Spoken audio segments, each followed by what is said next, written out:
understanding why, especially around myself, is one of the greatest sources of pleasure that I've got in my life. Okay. And this may be where me and you differ. Oh no, we're gonna fucking jam on this. I love this. Okay.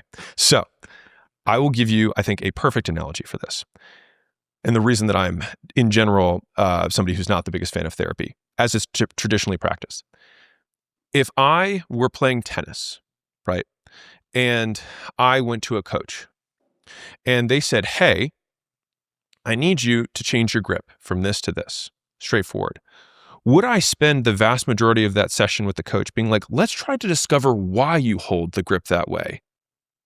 Who fucking cares? I do. Now, when we get to why, I used the word control before.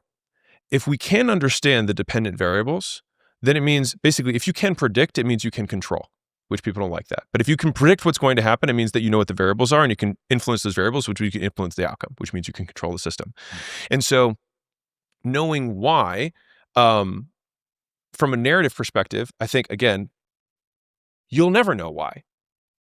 You will have a narrative that you've accepted. Mm-hmm. And so what? Because then what do I want to do next?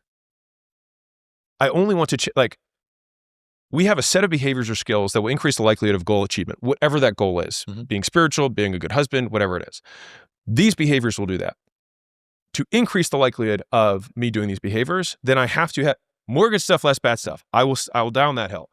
Beyond that, what does anything that happened prior to this matter at all, insofar as it only works if I can use that same variable and then use it again to change my behavior yet again to be conducive to the goal. What if? I love this shit. Yeah, I can tell. I can tell. It's either the nicotine or the debate. So what if the actual outcome that you wanted was the pursuit of trying to work out why? Because for me, and tried to word that relatively carefully, Sure. not finding out the actual why, but the pursuit of trying to work out why.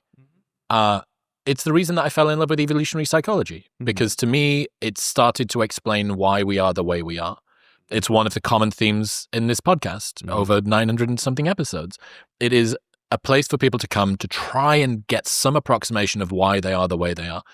And even if that's wrong, even if it does not fully explain, partly explain, the process of that discovery, for me, is fascinating.